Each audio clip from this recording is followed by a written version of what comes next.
times, baby.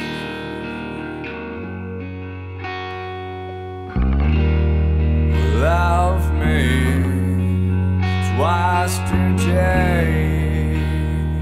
You're listening to Grace, Geltman, and Weld on the Hammer Factor. Take it away, boys.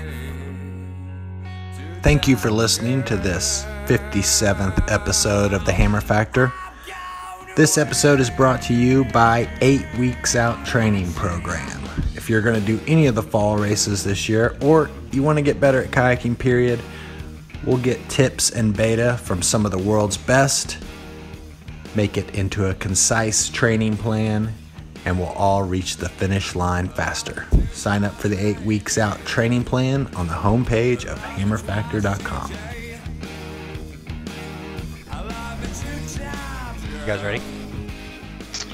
Yeah. All right, my name is John Grace, show producer here at the Hammer Factor, and I'd like to introduce my distinguished co-host, co-owner of Immersion Research, John Weld, and policy director for the Outdoor Alliance, Louis Geltman.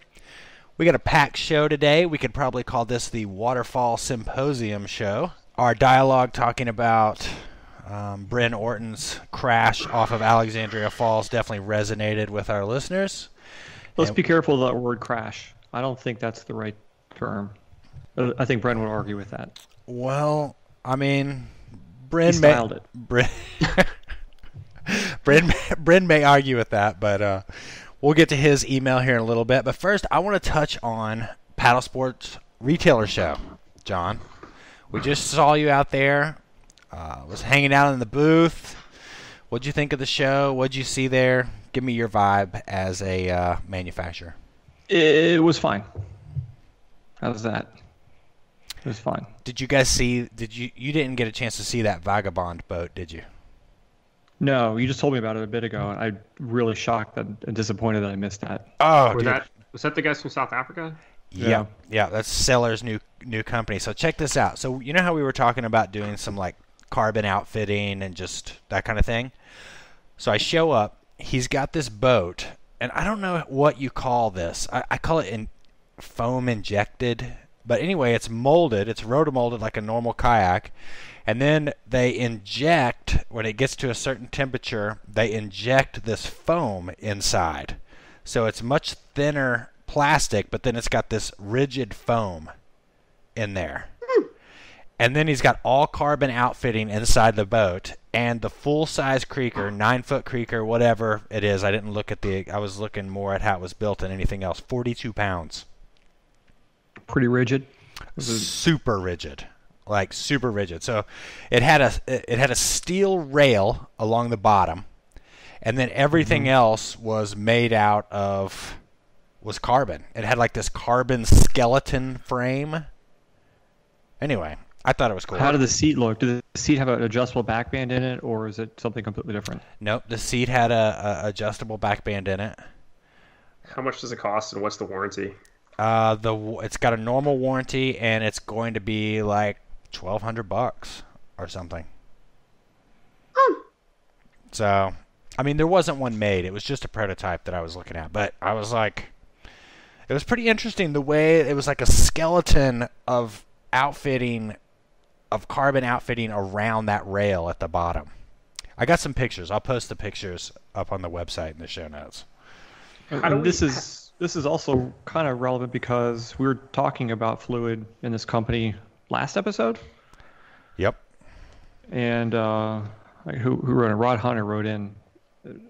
I guess he's a sales rep for Fluid in the U.S. But he mentioned that Fluid is still indeed active with no new whitewater boats, but that they're making this new deal. So anyway, how do we get people to start sending us things like this to test or whatever? Are we there yet? Yeah. I feel like we should be there now. Oh, dude, we're totally. I mean, yeah. What better venue to have your boat discussed, for better or for worse? I mean, that might be kind of the.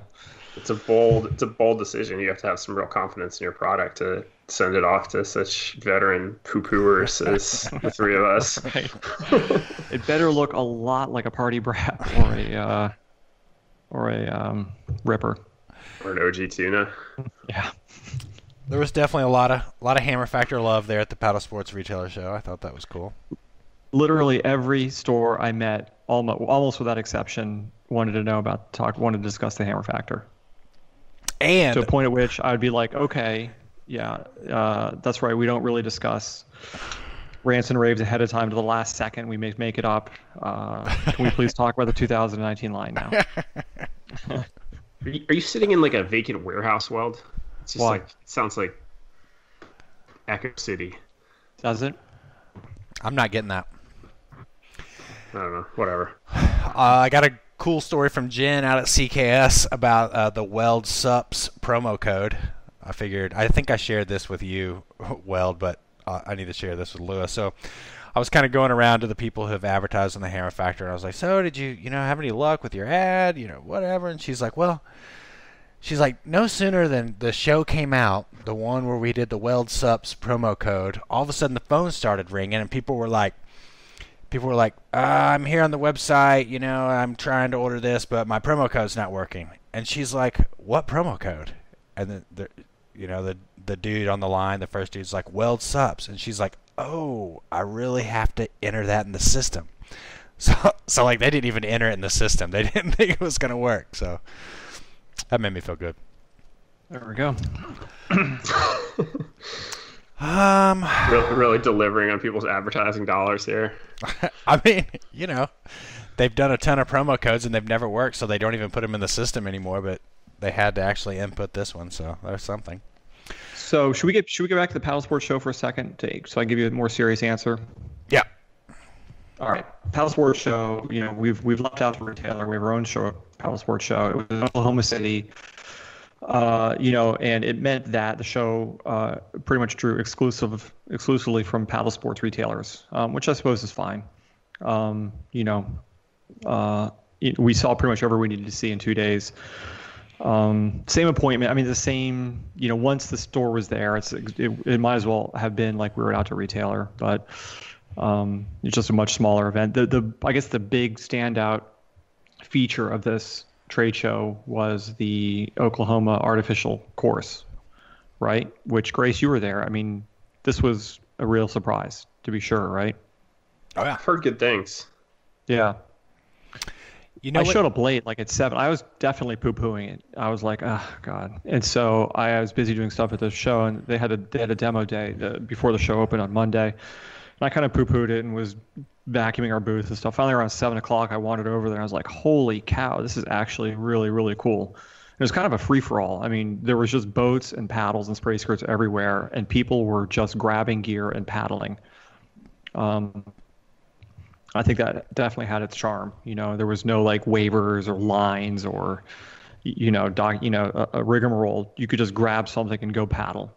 And it was pretty, I'm not sure how sustainable that is, but it was really fun. I mean, that's the first time there's been a true whitewater course at any of the trade shows. Right. Is that correct? I mean, outdoor retailer would have a swimming pool in the middle of the convention center, but that's not, And is all the trade show goings on like walking distance to the course, or like it's at the course? It was like a mile away. You could conceivably walk there, but I think most people were driving. It's close enough, though. Yeah. That's cool. I think the only thing I would suggest to everyone in the paddlesports industry who's listening is that thing should have been open every night of the show. Yeah, the show. I mean, they had the show go on for 3 days. It didn't need to be open for 3 days. I don't know who arranged that. Literally everybody left after day 2, especially before Labor Day weekend. On day 3, there was nothing going on. If you want to have the show for 3 days again next year, close down the show at 2 in the afternoon, and just have people go over to the whitewater course. Yeah, but I think it should be like, because they got the bar there and they had music going on. Like that should be like every night, And it was shut down. I mean, they got the biggest like paddling crowd they could ever have in that city. It seems like they'd open it up, but anyway. Yeah, I mean, I think the organizers of the show were definitely using the whitewater course as like a showcase and how well what a good idea the Paddlesports show is. And I think there's probably a lot of people out there who would agree that that's a good argument to make. I'm not so sure. I mean, I think it was an awesome course. It was a lot of fun. Does it outweigh not being an outdoor retailer? In my opinion, no. I don't think so. Yeah. Well, Grace, what was your vibe having gone to both shows this year? oh man, you could tell how small the paddle sports industry was when it was. You didn't have all the other parts of the outdoor retailer show going on. It was much more tame, but I think it was, I mean, effective for business. I feel like the Hammer Factor needs to go in there and like put a fun center, like right in the middle of it or something. You know what I mean? Like some sort of like a hot dog eating contest or something.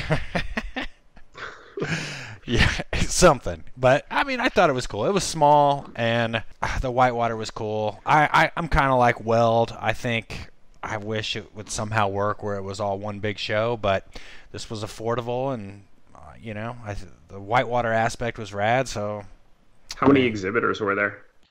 That's a good question. I think there was some speculation floating around. There was actually more people from the manufacturing side than there were retailers.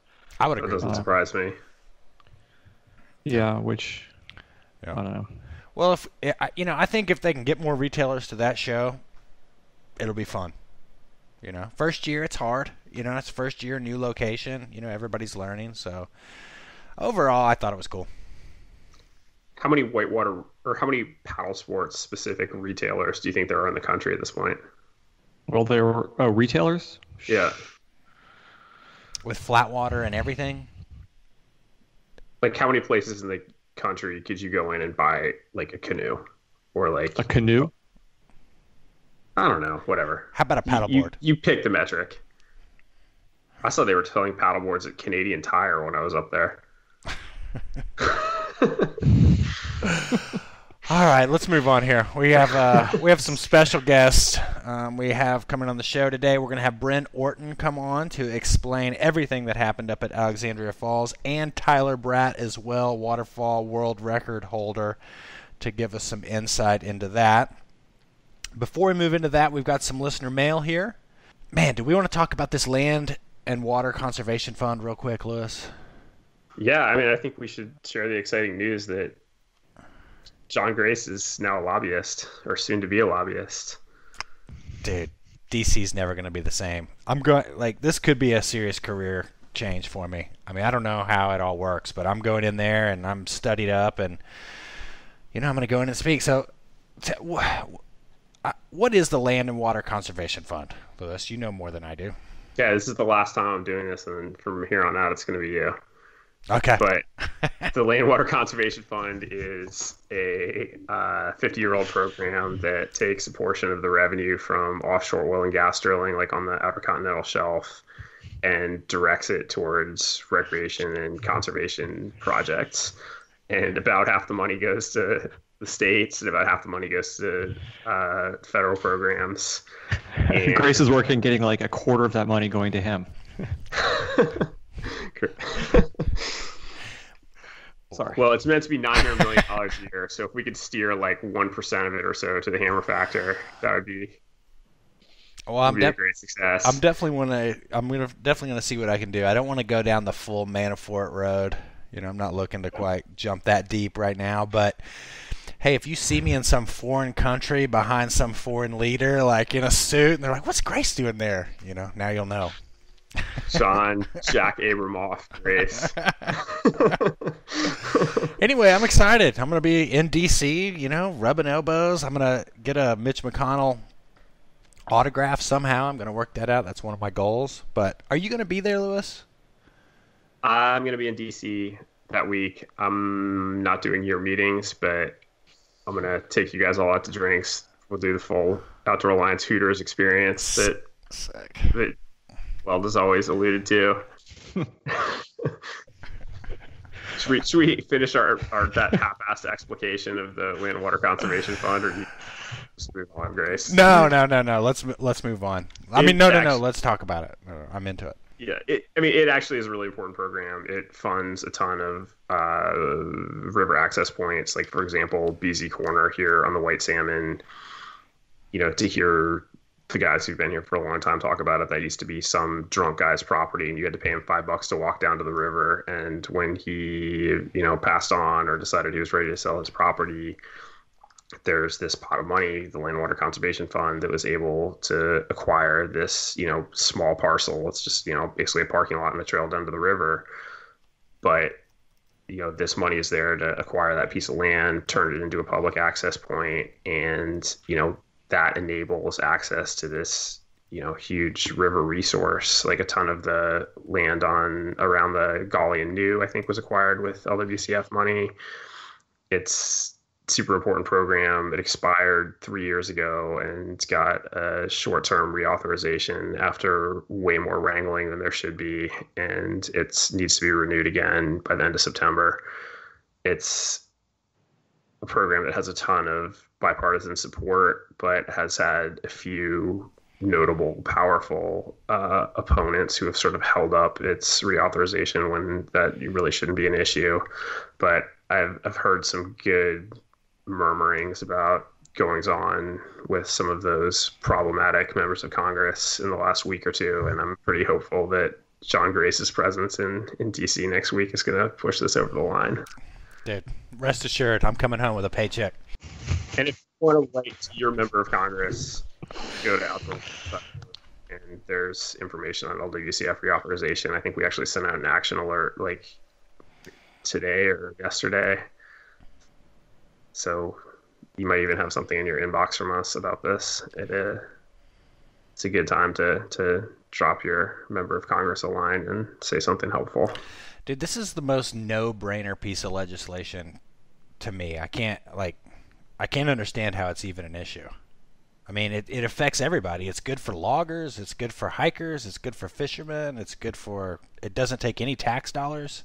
It's the weirdest thing that it's being held up. So, anyway, I'll fix it.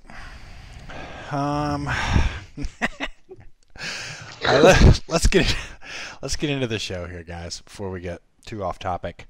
We've got Bren and Tyler waiting here, but before we get into that, we've got some listener mail. Noria was a great interview last week.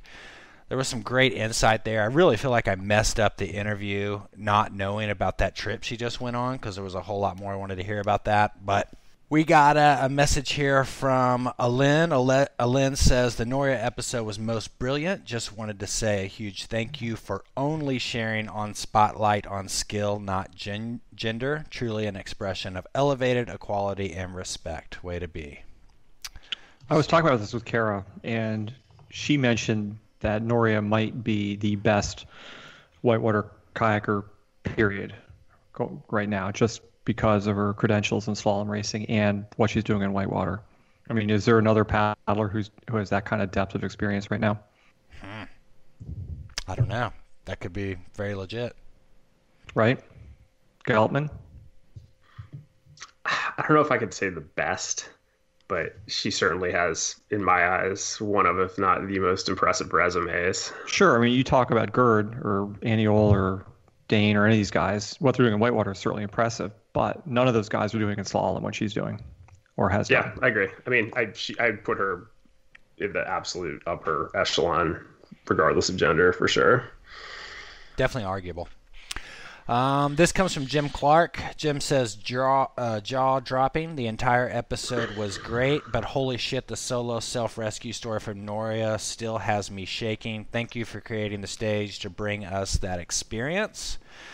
Jim Clark from Tryon, North Carolina. Thank you, Jim. One more on Noria. This comes from Alex Mandel. Thank you guys for airing Noria Newman Unfiltered. You have had a lot of great guests over the last year or so, but this was a special visit. So yeah, she was great.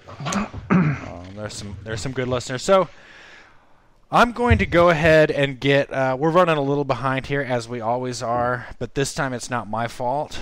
Can you go ahead and fill us in on the email that Bren wrote us, John, and I'll go ahead and get Bren and Tyler on. Right. So if you listen to the show, you know that last week or last episode we talked about Alexandria Falls and how Bren Orton had just posted a video about his experience out there. He had rolled up there with his crew of paddlers, and there's another crew of paddlers out there. And I guess there was 5 people altogether that ran that waterfall that day. And Alexandria Falls it's a 100-footer. It's kind of a easy, slow-moving current approach into a deep pool.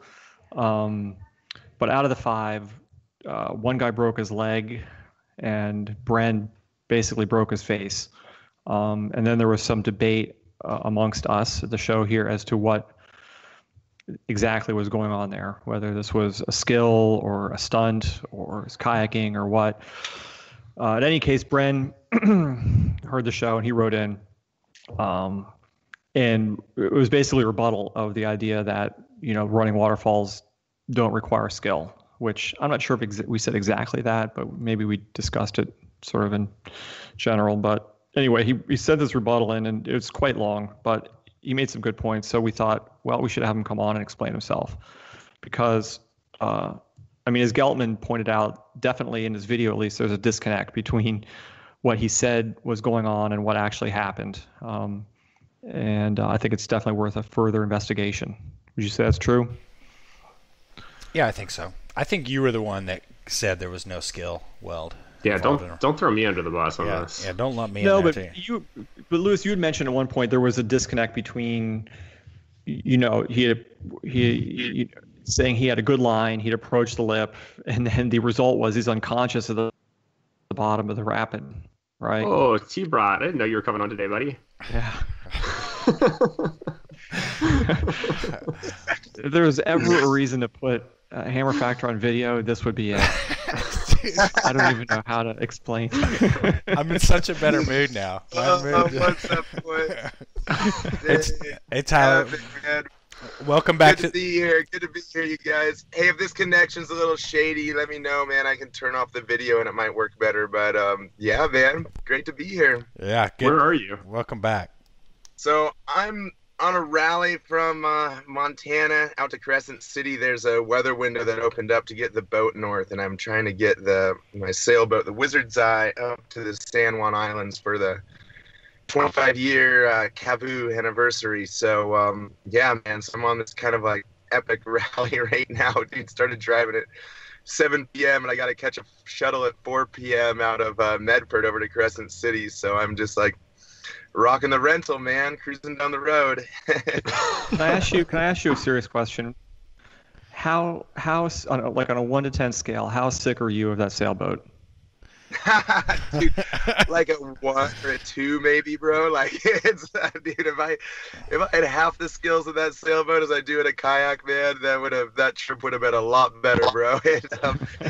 But yeah, no, it's epic, man. It's awesome. It's incredible, just the power of the ocean is phenomenal, and being a water lover and a kayaker, it's been epic to experience it, man. But man, this thing has honestly been a little bit of a ball and a chain for me, as far as like, it takes me away from kayaking more than I want it to. So man, I'm looking forward 4 more days and I can park that thing, dude, and be done with it for a little bit, have a boat in the San Juan Islands. So anybody that wants to come out, they're more than welcome. And then yeah, man, we're just stoked to park it and get back in the little boat for a little bit. Well, I believe we got Bren here on the connection as well. Can you hear us, Bren? Yeah, dude. How's it going? How's All right. everyone's summers? All right, going good. What's up, bud?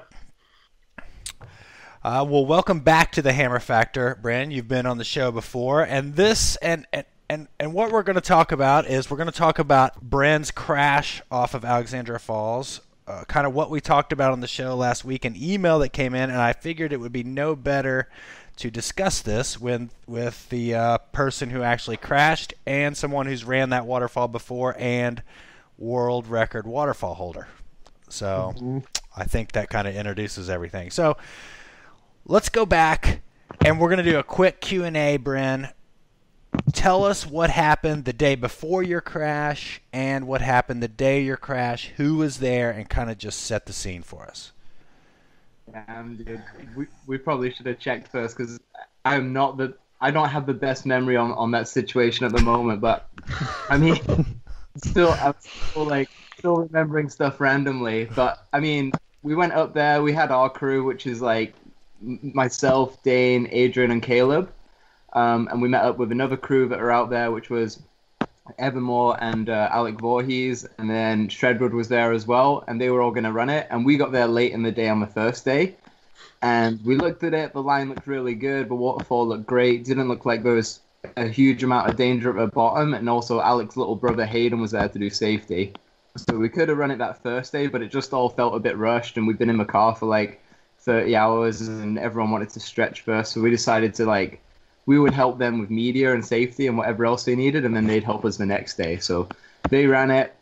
Alec went first, had a great line. Evan went second, had a pretty good line, and then Shredwood went, and dude, it was crazy. He was a little bit further right than I would want to be, and his nose sort of got swallowed early, and he pitched, and he managed to correct it a little bit, but then he was just swallowed, and I couldn't see how he landed.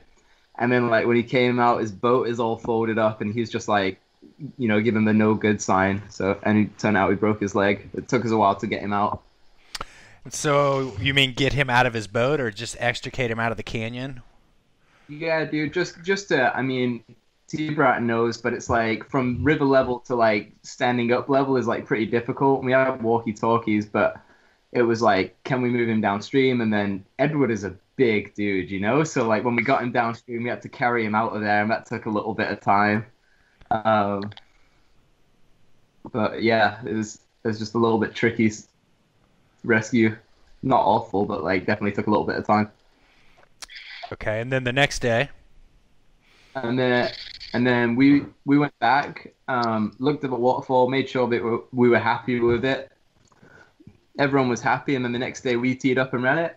And man, I'm a little bit worried to talk about this because I'm still fuzzy with some of these details, and I still don't know the whole story. I've been I want to talk it through with the boys, but I also want to wait and see if my memory comes back of this. But I'll tell you what I have. But we gear up, we have the whole crew. Hayden Voorhees goes down and sets safety again, which is pretty to do safety at the bottom. So shout out to Hayden for that. But we go, and me and Adrian are going to go first, and Dane and Caleb are going to go second. And Adrian, this is all I have, but Adrian asked me if I mind if he goes first, and I was like, no, dude, no stress, no worries, you do you.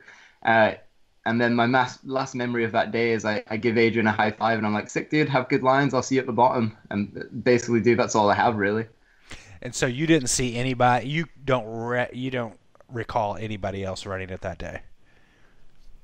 I have nothing. Me and Adrian were in the eddy up at the top. I can't even remember him paddling away, really. Okay. So weird. So Tyler, did you see the video of this run and what happened?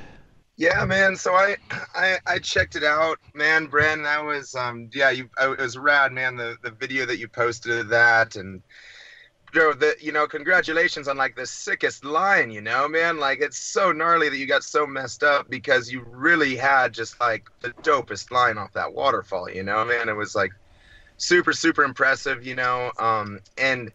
and it's just wild, it's a really interesting thing for me because, obviously waterfalls are, bigger and bigger and bigger. Waterfalls are getting run more consistently, I guess. Palouse happened over 10 years ago now. I think we ran Alexandria 2 years before that. But, so Rush and I ran it, Rush had a gnarly experience, but didn't take a huge impact. And then, and then earlier this year, Aniol and Benny Marr ran it.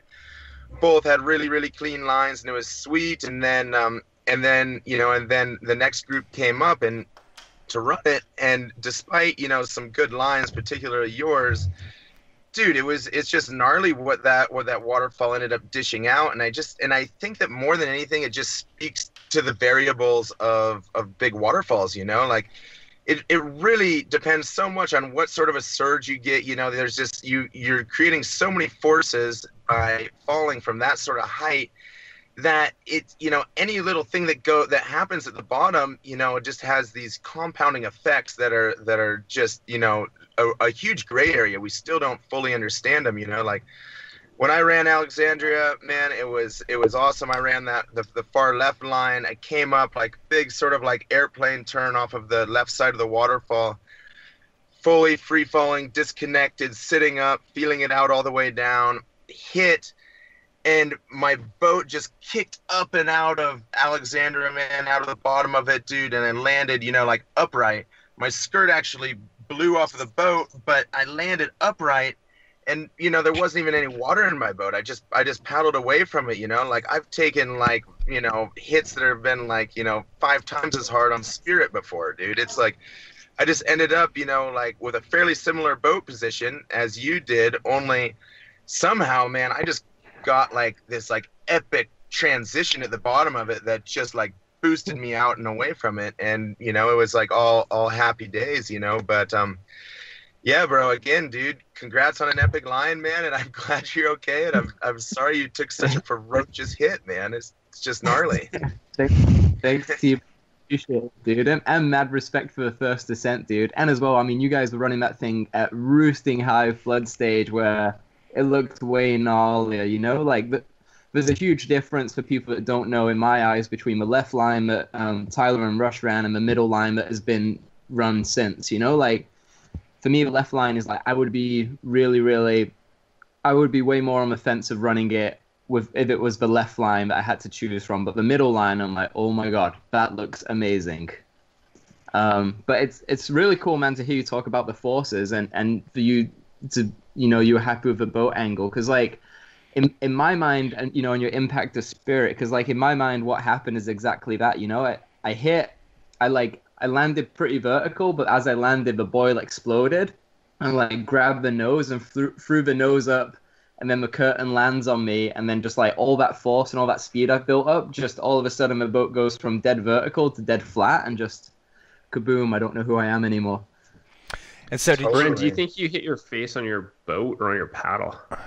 Do you know? I don't know. I'm 90% sure that it was my boat, just because I've never hit my face when I've tucked with my paddle, and I like, if I could remember, I'd be able to tell you for sure. But I guarantee you that on a waterfall that tall, then I would have tucked really hard, and I just doubt that it would have been my paddle. But for me, I think it's the boat coming up. And looking at how my helmet broke and everything, I think that it was the boat and maybe the cockpit rim on the left-hand side that like shot up and hit the bottom of the helmet. That's my theory anyway. You look great, by the way. I mean, that original video, dude, you look like you're healing up good. So let me... I don't want to step over John or Lewis or anybody else who wants to bring here, so just interrupt me if you want to. But Tyler, you've ran a lot of big waterfalls, the biggest ever. But also in the course of that time of running waterfalls, you've broke your back. Totally. Yep. I did, man. Yep. Okay. Of course. Yeah. So, yeah, go ahead. Okay. And then so, Bren, you've run a lot of waterfalls. And this time you had a big crash. And I think what happened on the last show and what we were getting at was that maybe there's what I was getting at anyway, and you guys can correct me if you're wrong here, but maybe is there something in gear or technique or a way to change this up? Is there something maybe we're not looking at that can be changed to do this more consistently? And I can kind of cite some research that we found online, and I'll get into that here in a little bit. But like, just off the top of your heads, like, do you think the way that we're running waterfalls right now is the way to do it? Well, yeah, go ahead, Bren. Man, I'll let you go ahead, dude. It's all yours. Okay, cool, man. So, man, we are in this realm of a sport that's continuing to evolve on a fairly fast level, man. I do not think that we have, fully,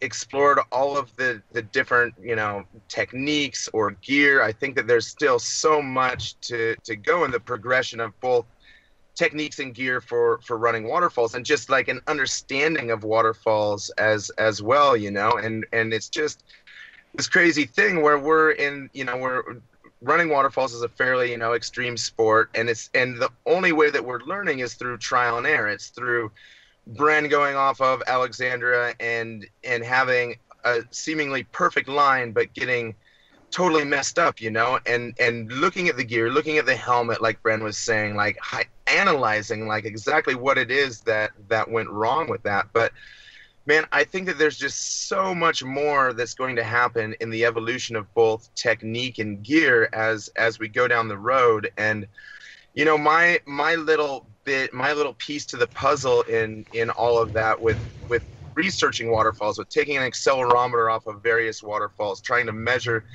G-force impact at the base of these waterfalls, is what the biggest takeaway that we got from that is that there's just this huge unknown variable. You can run the same waterfall. Bren could go and run Alexandria, and again, and almost 100% have a different outcome. Whether that outcome's better or worse, mostly better, because Bren is just a badass that can run waterfalls super well. But the variables, that gray area that's in effect at the impact of those waterfalls, and obviously compounded by boat angle and body position and all of that stuff, is it's just huge, And so I think that as our understanding of gear and technique, and then our understanding of just waterfalls themselves continue to progress, man, it's gonna change, dude. And I don't know if that's going to allow us to necessarily run bigger waterfalls, but I think that you're right, John, that it should allow for more consistency in positive outcomes while running waterfalls. But I'm I looking think at that was just to play devil's advocate, though. I mean, you ran Palouse, what you said, 10 years ago? Yeah, And 9 10 years later, ago. we're still in the dark about how to run this 100-footer. At this rate, we're not going to figure this out anytime soon. I mean, I would say that the boys, and especially Tyler and those guys, have like led the way fully in how to land the kayak off it, And I feel like the technique, especially like for myself, I learned a lot from watching the old videos with the guys and how to run waterfalls and how important your head and your body position is. And Bradt for me is one of the masters of just like riding it down for as long as possible and not tucking until the last second, And so for me, I think the technique is sort of there, but there's other things that we can do to ensure that it all goes right and to protect ourselves when it all goes wrong. So like for me, I separate it up into a bunch of areas. So it's like the technique, and for myself, when I run a waterfall, I can land it within a certain amount of degrees and feel pretty happy about it. However, if I was to go dead vertical or less vertical, that I have more of a chance of going behind it or into a cave, which is up until this point has been my biggest fear. So over the years, I've been learning how to I always joke about like 88 degrees vertical is a perfect landing angle, because you would land like just up and you would like skip away and go in front of it, even though you're landing vertical enough for it to not hurt. So there's that side of things. And then there's also the fact that, like your body and all of that stuff. So I work really hard on holding my breath, and I can almost hold my breath for 4 minutes. I like train really hard because I'm like, although sometimes you get away and it doesn't feel like a hit, I'm sure some of you guys will know from like landing Spirit, sometimes you can do everything right, but that boil hits you and it feels like you've been winded or you've been rugby tackled. And so I train weights, calisthenics, and do all of that stuff. And then my other thing is that it's 2018, and I've been working with Palm on this and talking about like some of the trends that other people do and that I do. But I feel like there's a lot of potential for technology to change it, And when I look at other action sports, especially big wave surfing, when the blow-up wetsuit became available to everyone, big scary surf spots like Mavericks got so much more popular. And even though they got popular, from my insights from talking to people, which this it's not scientifically based or anything like that, it's just on what they've seen. But even though there's like double the amount of people, there's not double the amount of accidents. So I think there's huge scope within kayaking for technology to look after us better. Yeah, I mean, maybe this is a simple question. We're... Go ahead. I'm sorry. No worries, man. I'm sorry. I'm just trying to get into some words before I have to go, boys. And I'm sorry for the junk show over here, man. computer's at 5%, my timer's at 3 minutes before I have to hit the road again. But there's there's also, in the evolution, it's like 2 steps forward, 1 step back as well, in this whole experimental. And it's like, what gear of ours is evolving in a negative way, man? Like, it's, when I was running these waterfalls, I was running them in a Nomad 8.5, which is this, which is in my mind this epic waterfall boat. It doesn't have a ton of rocker, man. It's a really consistent, just smaller boat that's a lot more streamlined, and now we're paddling these boats with just this epic rocker, and dude, and they're incredible to paddle, man. I mean, you're just like going over the top of everything, and when you're bombing the little white like Lewis at like 4.5, 5 feet, dude, it's just like, it's rad, I mean, this opens up all these all of these epic windows. But like, when does that rocker, when you're running 100-foot or 150-foot or 200, like, when is that actually affecting your action? Maybe that had something to do with Bren absolutely smashing his face on the front of his boat. Maybe if he was in a boat with a lot less bow rocker, maybe that boat wouldn't have flown back and hit him in the face. It's like, so, right. I mean, so, didn't Ed Lucero run that in an S6? I mean, when he ran it. Yeah. So Ed Lucero first descended that thing in an S6, and just, I think with That's a play big boat, water, by the way. I mean, you have to become a part of the waterfall, man. Like, it's like, that's what went so well with Palouse, man. I was like immersed in that waterfall. I went down with the water, and then Alexandria, luckily, I got that kick out. But Brendan and I had a similar separation for the waterfall, where we were actually, out away from the waterfall when we landed, and had a very, very similar line, very, similar boat angle, except I, ended up just like penciling a little bit more and shooting out, and Bren's boat just, stopped immediately and kind of flew back in his face. So I wonder as well, like, what sort of like, boat designs. I mean, you just, you're going so fast, man. You have so much acting upon the boat, like, any little bit of variation there has, huge compounding effects. And so, Bren, I think you're right, man. I think there's huge steps in safety to be taken, as far as, being able to, maybe have like a few breaths of air on you, or an inflatable, something that inflates, that can like get you to the surface if, in the case that you swim, but it's not like there all the time so that you can actually swim or go under holes or whatever. There's like, helmets, full face helmets, bro, I think are like, a super, super epic idea, man. Like, maybe like even like a neck brace, a back brace, like they wear in mountain biking, so that when that fling happens, when you hit the back of the boat, you don't get totally rocked the other way. There's just like all of these like things that, I would be experimenting with right now, if I was, running huge waterfalls. And hopefully, I would love to get back to the point where I'm, sending, 70, 80, 90 footers. I don't know how many 100+ footers I have in me, but dude, I just think that there's like all of this stuff that we need to be experimenting with in order to push the evolution, and so I would just say for everybody out there that's like sending it, running big waterfalls, like, take all of the safety precautions. Like, don't be afraid to go out on the limb, like, create some of your own gear, look towards other sports, see what's working in other high impact sports, and, draw from that, man. Like, there's, I imagine that, Bren, if you were just like suited up with a lot more like impact gear on, like, you could have handled that well, maybe you would have been top heavy and gone over the fucking bars, or something crazy, but it's like, I just really think that there's a lot left to experiment with as far as, gear and technique. And then maybe we should look at some of the things that are starting to adversely affect, us on big waterfalls. And I'm sure, people would argue the other way, that maybe rocker helps a bunch, but that's just one thing that stood out to my mind that's different between now and 12 years ago when we ran Alexandria, is just boat design itself. What do you think, Bren? Do you think the Macno had a negative effect on the landing?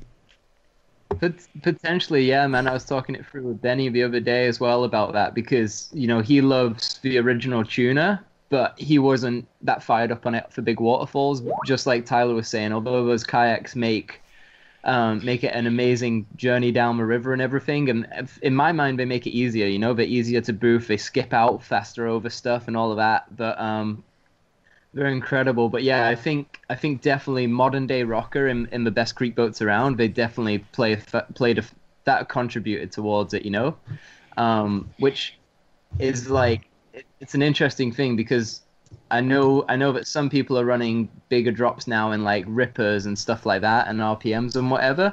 And although that'll potentially give you like a softer landing because you'll go into the water easier. What I'm really scared of is like the low volume stern and then the Dale landing on it and boofing you. So I think modern day rocker for sure played a part in that impact.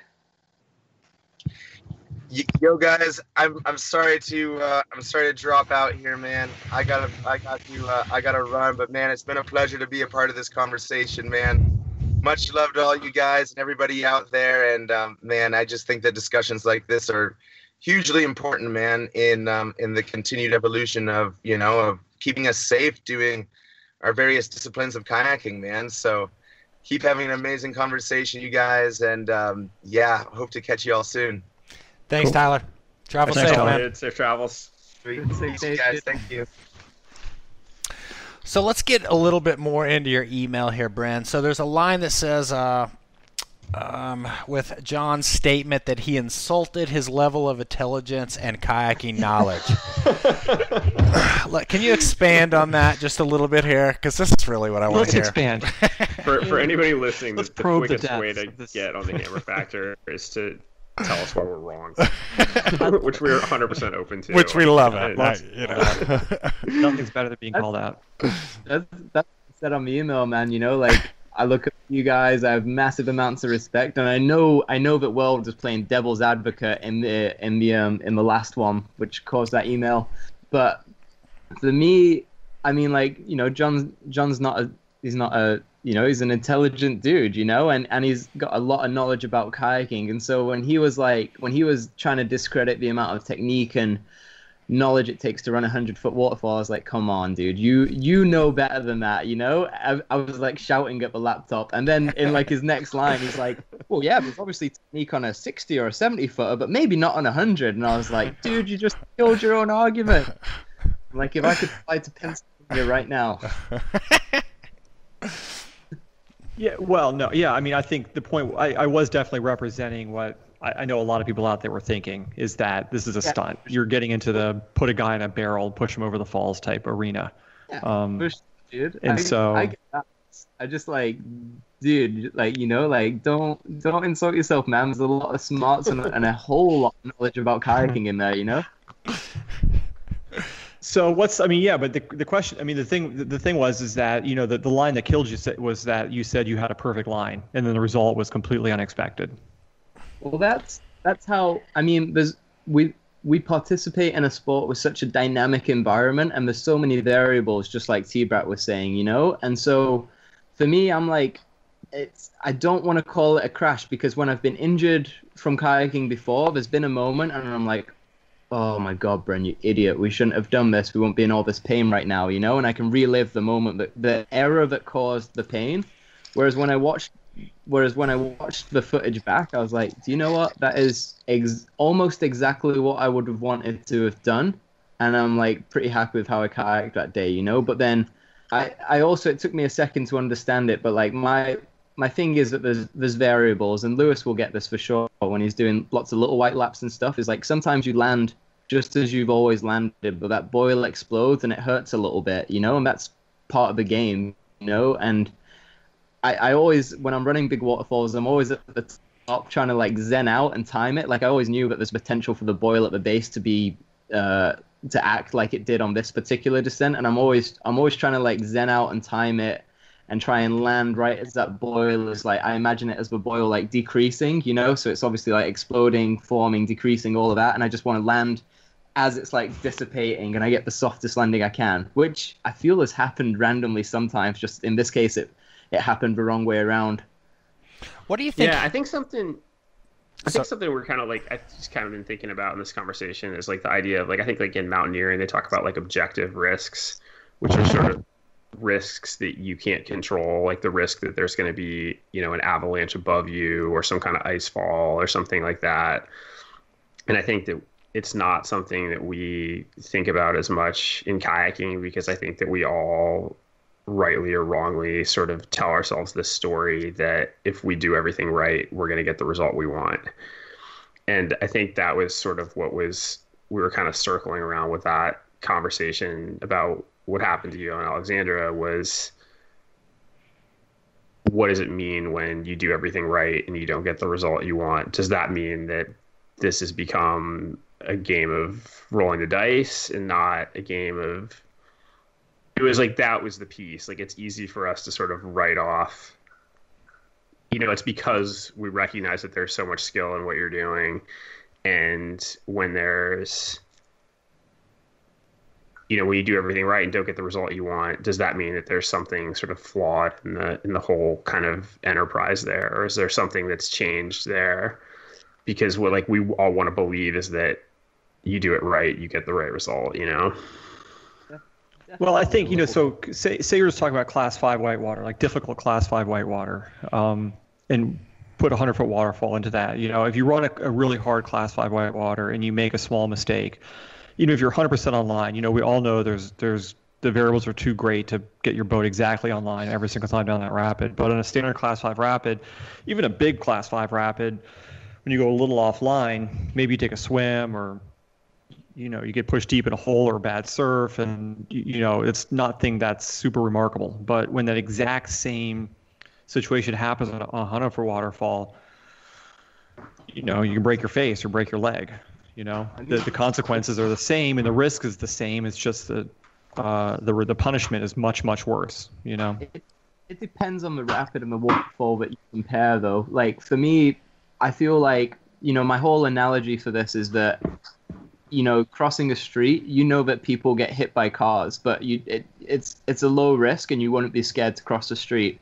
But I feel like I opened myself up a little bit towards this impact and this injury, because as I said earlier, what I'm most scared of is going behind the falls and getting swept into a cave or something like that. And so my waterfall technique, I'm always trying to land with my nose just a tiny little bit up from vertical. And I think if I was on the other side of things and I was just a little bit past vertical, which is not as stylish and would lead to other risks like going behind the falls or getting swept into a cave, I think it would have been a much softer impact. And so for me, it bears a little bit of consideration, you know, of how I'm going to run waterfalls and what an ideal line is to me, you know. But my side of things, I've always been erring on the side of more stylish and less chance of going behind it or getting swept somewhere else. And so I think if my nose was like 5 degrees more vertical, I think I would have penciled in more and I wouldn't have taken the hit that I wanted, that I did take, you know.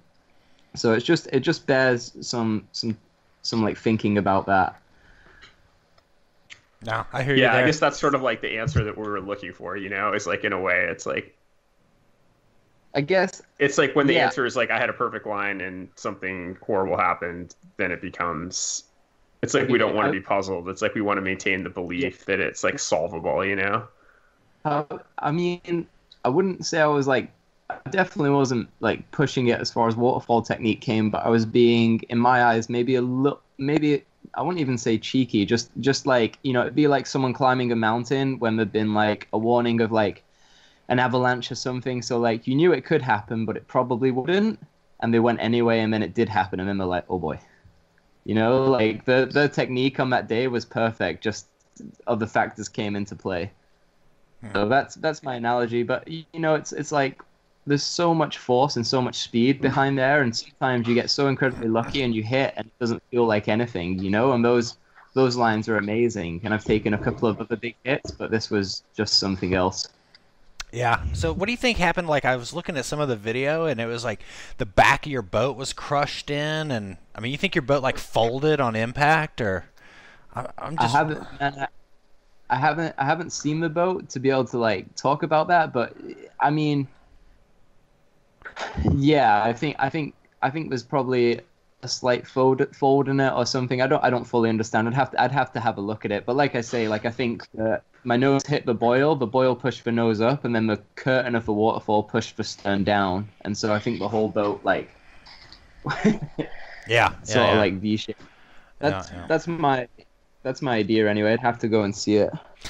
I don't know, man. I just know that I've ran, like, take Tamata Falls for an example. I've ran that when I didn't think I had the best line, maybe wasn't penciled enough, and it was soft as can be. And I've went off that thing and thought I stuck it the whole way down, and it knocked the shit out of me. So I'm like, I just think there's like I don't know. I think there's some sort of, I'm not sure the classic Oregon tuck is the way.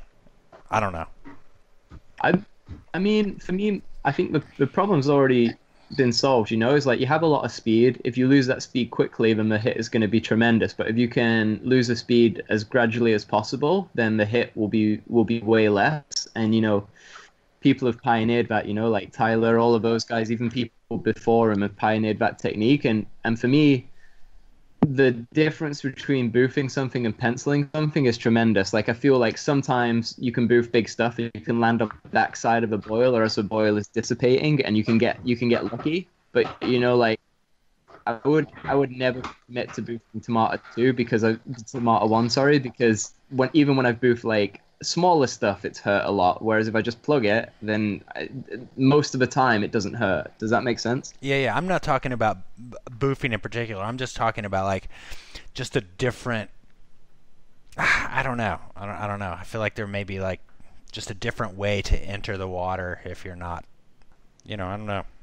Food for thought. Maybe there's always potential for technique development and everything, and I think. I definitely want to do some experimenting and play around with stuff in the future. But I think for me, I don't know. I guess it requires a bit of a perspective change in everything. But you know, like my main thing is I want to land vertical, so the boat goes through the water and slows down as gradually as possible, and I want to have my face as far forwards as I can, so that if I were to impact really hard, then I would have less time for my head to get up to speed. Does that make sense? Rather than if you were leaning back on the back of your boat, then you'd have the full movement from like back of the boat to front of the boat.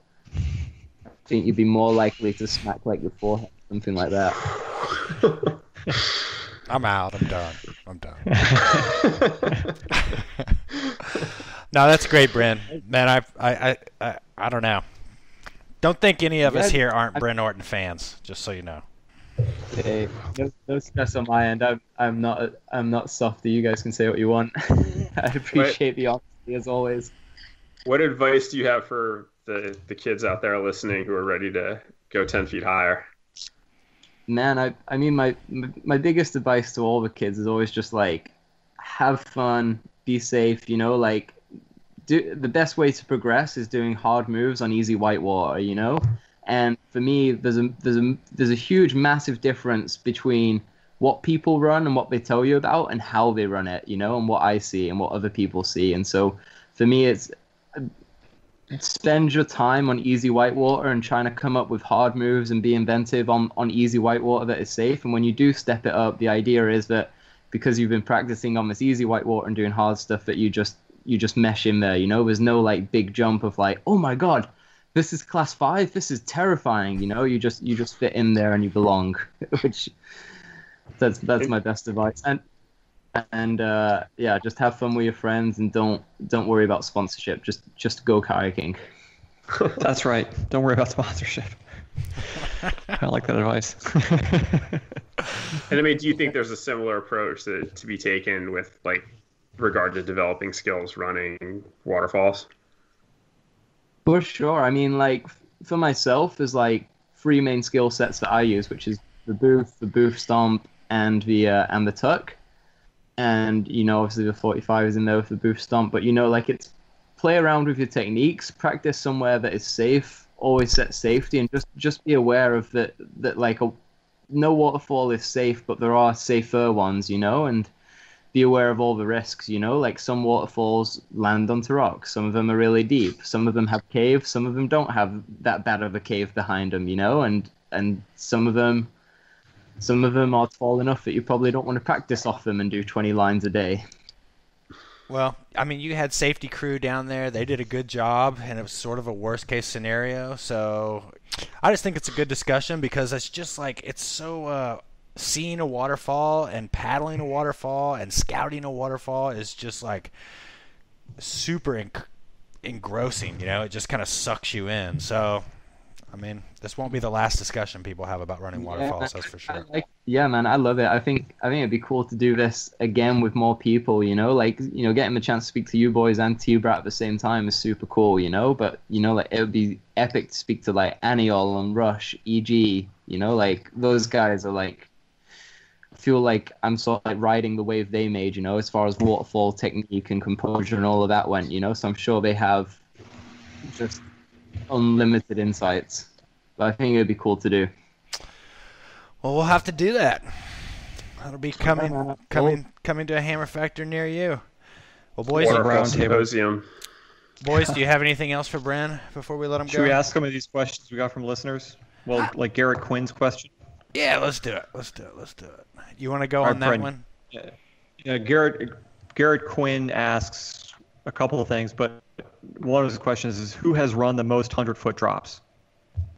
Dude, in my eyes, that's a toss-up between Tyler Bradt and Aniol Sarasolses, with Evan Garcia being closely behind them. In my eyes, from what I'm picking up on my brain right now, I would say T Bradt or Aniol.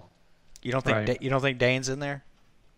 Ooh, yeah, Dana. Oh man, that's tricky.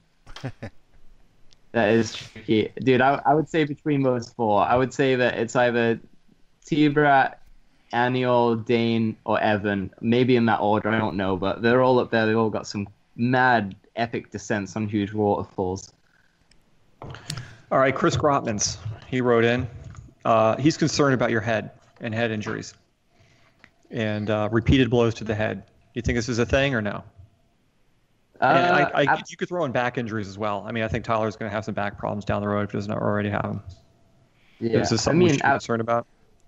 Absolutely, and you know I have mad respect to Chris Grotmans, epic kayaker, cool dude, and it's like a whole new world to me, you know, and so it's another piece of the puzzle to understand, and you know, like hitting my head was always a more minor concern when running waterfalls because I was confident that as long as I landed vertical, it wouldn't happen and I'd be okay, but that sort of flipped on this descent, and because of that and the injury I sustained, I learned a lot more about concussions, and I reached out to my friends back home who are rugby players or who are MMA fighters and boxers and have dealt with head injuries and stuff like that. And it is a really complex, really, really scary world, and it's definitely something that I'm scared of, especially after I was listening to a podcast about how jet skiers now are suffering from brain damage from just bouncing from their head going up and down, and I think back to all the waves I've surfed and stuff like that, and I'm like, oh, that was before the jet skiing.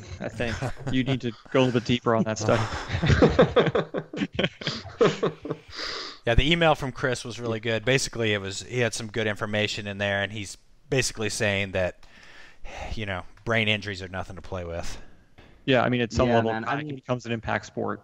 Yeah, absolutely, man. And you know, like I think, you know, I have the boys were all really concerned, and all of my close friends were, because they've seen me just muscle up through injuries. You know, like they've seen me kayak on broken ribs, and they've seen me tape my broken hand to a paddle and all of that stuff. You know, and everyone's worried about me, but I'm for sure taking all of the advice from everyone that's been kind enough to give it, and you know, I'm gonna take it easy and do some other stuff, and I'm gonna avoid hitting my head hopefully forever, but at least for the rest of this winter now.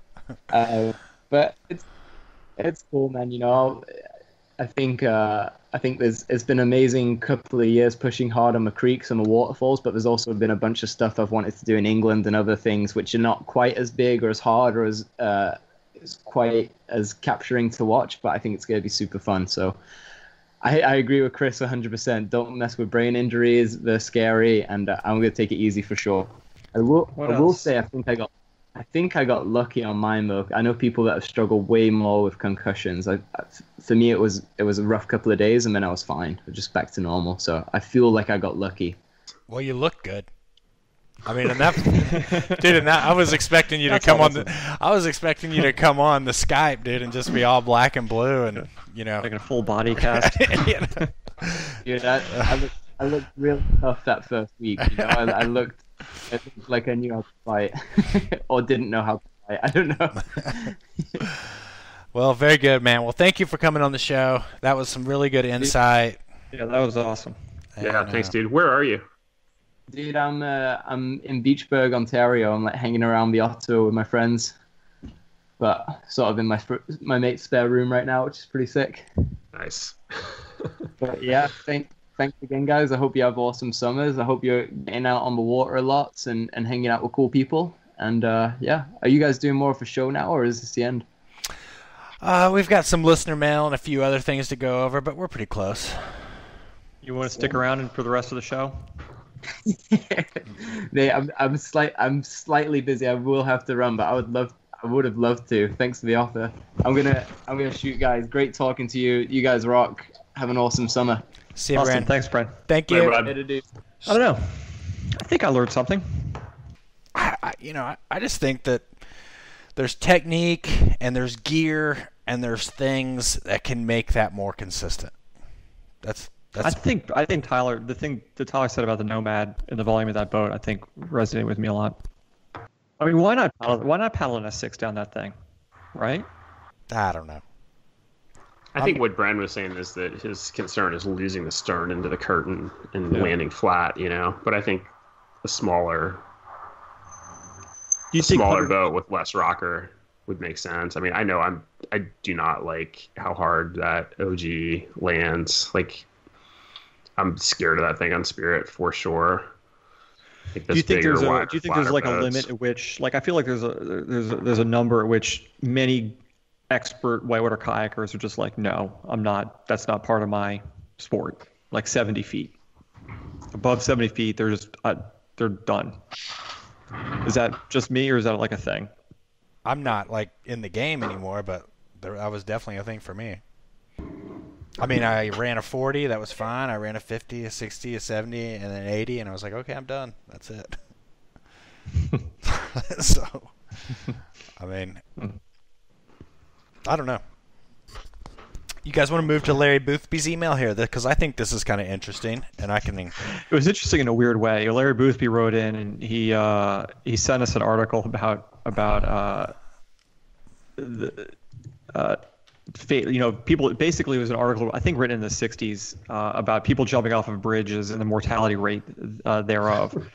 It cites two bridges in Australia, one in Sydney and another one somewhere else in Australia. But basically, the message is when you jump off a bridge that's over about 110 feet tall, the mortality rate is 50%. 50% chance of dying. And it goes on to describe in kind of very cold analytical detail, like people's livers exploding like water balloons and their eyeballs popping out and stuff like that. I mean, that's pretty much. So it's a fun read. We should definitely put it on the show notes for people to. Yeah, I thought it was interesting though. It also talked about how he has this data of people jumping off these bridges all the way up to Golden Gate, all these mortality rates, injuries, breaks it all down, categorizes it. But then he does throw in there about the high divers that have regularly jumped at least over 50 times with no injuries over 40 meters. Right, so, it's a deceleration that is the thing. Exactly. And I suspect the people falling off these bridges are in some state of despair. They're not really worried about a clean entry. But long story short, or point being, that technique and and maybe that that technique of the diver is making it more consistent, where he can jump off that high 50 out of 50 times. Maybe there's something that can change with whitewater. I don't know. I'm stuck on that point. I just need to leave it. We'll put that in the show notes. Do we go on some listener mail here, guys? Where are we at? We're at an hour and 10 minutes. How much more of this do we want to do? We've got some good listener mail. Can I get a shout out to Gail Jan real quick? Who's that? Gail Jan wrote in a while ago, asked about earplugs. Follow up from Dr. Hexler's. Oh, yes. Go, take it away. I wrote the good doctor, and I said, what our listeners want to know what earplugs to get. And he wrote back. He basically said the cheapest one you can get is probably fine. And the ones he listed were Heroes, Docs, Pro Plugs, Hydro Seals, Surf Ear, Max, and Blue Tack, and all of which we can put these in the show notes. But he seemed to think it didn't really matter. The only consideration to take is how much do you want your hearing affected while you're wearing these things. So we have a video that came in from Will Jones. I guess there was a Hammer Factor Fest. I didn't know this. Did we get a check, or how did that work out financially for us? I'm not sure, but it's got a Hammer Factor Fest, and I guess a bunch of people took inflatable unicorns down Hammer Factor on the green, and we've got some video, so I'll put that in the show notes. Did we get T-shirts? We should at least get T-shirts, right? Something. How did you get the Achieving Earl shirt, and I don't have one? Do you have an Achieving Earl shirt, Lewis? No. Yeah, It really is a weld-ism, though. Badfish Mike approached me at the Paddlesports show and presented me the shirt very ceremoniously. Then I went over and looked at his booth. I have to say, I almost hate saying this, but it was pretty cool what he's doing. What do you mean? He's making. I mean, they make surfboards essentially, which I find to be interesting just from my boat building career, but also how they make the inflatables, and I don't know. It's cool. He's legit. I mean, Badfish is legit. I know, the reputation we have for SUP, but they're the real deal. Oh yeah, no doubt about it. Sell out. Listen, am I getting an SUP anytime soon? You've already got a bunch of SUPs. What are you talking about? I do? Yeah, that's what the word on the street is. I see pictures. People text me pictures all the time of you paddleboarding. I don't know about that. Kevin Heiner says, "Hi, John. I met Louis Geltman when we testified to Congress last year, and I've listened to the Hammer Factor ever since. Great show. I always mean to write into you guys, but then life gets in the way. Like my friend Adam said, Hammer Factor is the best thing going these days for kayaking. Keep it up." Do you know this, Kevin? Louis? Yeah. I know Kevin. Met him in D.C. Okay, there we go. It's Ranger boater. Good man. Here's one that really does need some answering. This comes from Brain Hace. That's a made-up name. Brain. I mean, you'd hope it is. That's a fake name. Brain says... We've had a couple of fake names, and that's one of them. Brain says, "Hey guys, love your show. Here's my question. What constitutes a manky river? Shallow, rocky, and so forth? I'm not a native speaker, so something might have been lost somewhere in translation. Have a good one, Hammer Factor." I'll restrain myself from making a Middle Kings joke. Oh, Jesus. A manky river is where it looks like it got formed like 3 hours ago. It's like where there are sharp rocks pointing the wrong way in fucked up places. There's no good line. You're invariably going to have your travels disrupted by sharp, unpleasant rocks. Like if you went right now to the Little White and took a picture of getting busy, that could define Mank. Probably true. So, Manky's... Is this a jab at the gorge, by the way? Is that what I'm hearing? Dude, I gotta stand my grounds here. Manky to me has nothing so much to do with the depth of the water and more about the shape of the rock and the channels. I think that's right. Yeah. So, I mean, is the North Fork, is that manky? Yes, 100%. Until it gets to a certain level when it cleans up. But like, if you were to go to the North Fork at 1,000 CFS, I don't think anybody would argue that that's not manky. All right. Lewis? No, I'm with you. I think we answered that. Okay, this comes at us from Jack Embray McDonald. "Greetings from Norway. Just wanted to let you know that your show is epic and that your paddle epidemic is spreading over here. A few of us have now got the correct offset and are paddling like elite slalom paddlers. We do, though, have to place a special order to get hands on one since the norm for Norway is 15 or 30 degrees. Have you guys YouTubed Jackson Kayak Sucks? Probably the funniest related video out there." Right. I'm like, Norway just found a 10-year-old video What's his name calling out Jackson? Mamba Mitch. Cheers from Fosdarla Proget. That's their crew. I guess that's their gang. Yeah, it's a thing here too. So we need a Fosdar Prologet T-shirt for the Hammer Factory. Yes, that email made me happy. I like that one too. Good on you, Norway. Good on you. One last email here before we get into some rants and raves, because we are way over time as always. I think I found a good spot for that. This comes at us from Will Jones. I think I found a good spot for that hot dog stand Lewis wished for at Spirit. Wonder why we don't see more food trucks hitting up the takeouts of most popular runs on the weekends. Untapped market or bad business plan? What is everyone's favorite after river food? Taco stand on the green is pretty good, but it would be even better if they brought a truck to the takeout. What do you guys think? Do we need food trucks at the takeout? No. I'm not into that either. I don't know. If there's a million people there already, you might as well. I don't know. That's not the wilderness experience I'm looking for.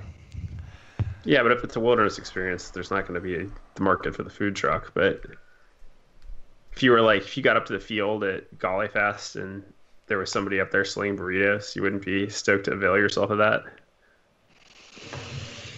I don't know. It just seems unrelated to me. I don't know. I'm a sucker for a good food truck. Grace, where do you weigh on this? I don't know. I'd rather have like a beer truck. That's just me. Yeah, like when we used to take out of the cheat back in the day, there was a guy, I can't remember his name.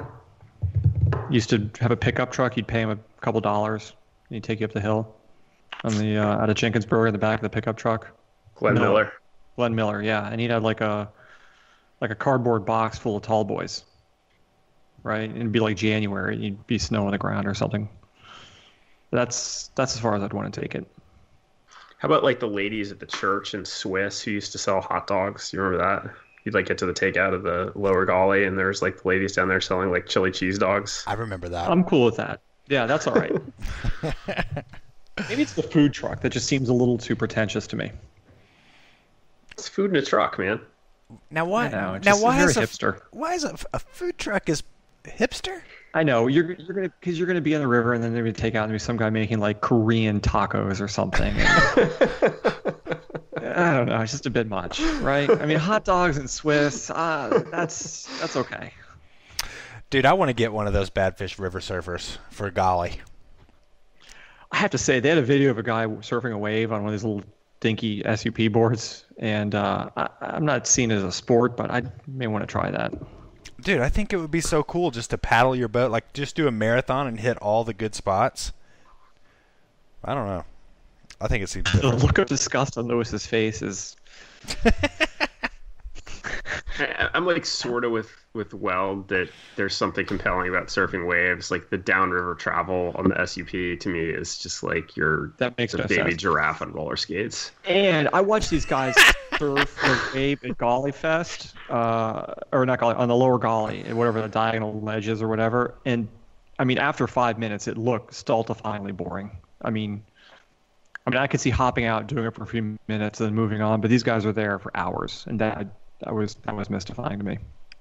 Well, we're off the rails. It's time for rants and raves. Everyone's favorite part of the show here. Who's going to close us down with the first rant or rave? I'm going to rave about West Coast mountain biking.